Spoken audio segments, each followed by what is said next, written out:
Okay, good morning, seventh grade. Right now, I'm going to talk to you guys a little bit about the Umayyad Dynasty.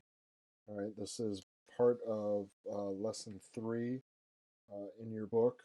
You guys are doing the e-text assignment right now, but I want to just touch a little bit about the Umayyad Dynasty, some stuff I would talk to you guys about in the classroom.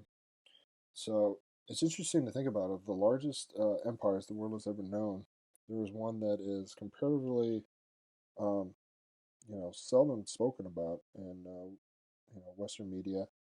This empire was of such size and importance that it grew to become the seventh largest empire in history of mankind, and that is the Umayyad Dynasty, or the Umayyad Caliphate.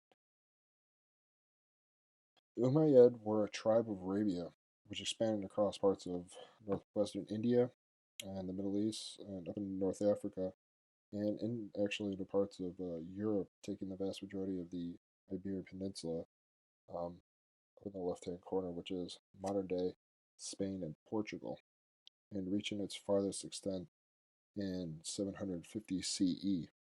In the early years of the dynasty, the Umayyad were led by an experienced political leader called Malaya ibn Abi Sufyan. However, the caliphate will continue to flourish for over 350 years and successfully established advanced society, which greatly enriched the world's scientific, linguistic, and mathematical understanding. Words such as algebra, algorithm, and alkaline are contributed to Islamic scholars. The Umayyad, they set the stage for an Arab golden age that spread across three continents and ultimately turned Spain into the most advanced civilization in Europe. So, what is a caliphate? A caliphate is an Islamic state under the leadership of a caliph who is a political and religious leader. It was during the rule of the Umayyads that the Arab people established their first uh, dynastic empire, and it introduced a lot of things like a national language, currency, flag. Um, for the most part, there was a great deal of tolerance towards other customs and religions. Both Jews and Christians lived among the ruling Muslim population, most notably in Spain, where under the Umayyad rule, Jews and Christians attained wealth, were able to develop their culture, and even acquire influential positions at the center of power.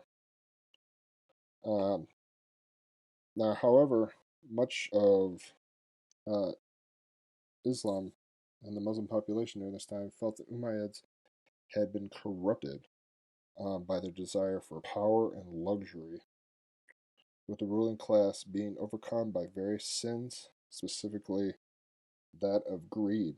So, in the year 750, the Abbasid uprising occurred and brutally massacred nearly all of the Umayyad leaders. Uh, the leader was able to escape. One of the Umayyads was later able to escape and establish sort of a continuation of the Umayyad rule in Spain 5 years later, with the rest of the empire falling under control of the Abbasid Caliphate. From the year 756 until the turn of the first millennium, successive Umayyad rulers in Al Andalus, or Muslim Iberia, established centers of learning, achieved incredible feats of architectural design, um, produced things like surgeons, astronomers, and mathematicians, whom the rest of Europe would journey to in order to benefit from these discoveries. So you can see the Abbasid dynasty overtook the Umayyads, and the Umayyads are pretty much left here in, again, the Iberian Peninsula, today known as Spain and Portugal. Um, for centuries, there was conflict coming to an end. Um, Christian armies would later reclaim the region, and this ended in about 1400 with the ushering of the Spanish Inquisition in Spain. So both Muslims and Jews were forced to recant their faith or flee the region. It's probably, most probably the case in really any civilization. Um, so the golden age of the Umayyads came to an end here in the 1400s.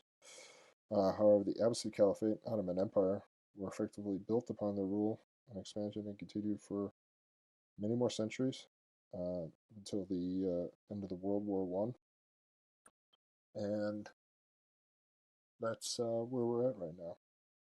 So there's a lot to take in. Umayyads, they rose to great power. They were able to expand the borders of this Muslim empire, but unfortunately, um, a greed for power and wealth was too much for their people to,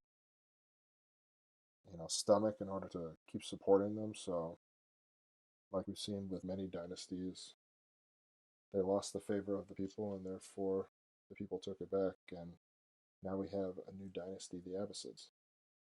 Again, this is covered in your reading. I just wanted to take a few minutes to talk a little bit about what that was, and we'll continue working in this lesson, the expansion of the Muslim Empire. If you guys have any questions, please feel free to comment. If you need to get a hold of me, again, email, message me at Edmodo. Thanks, and have a good day.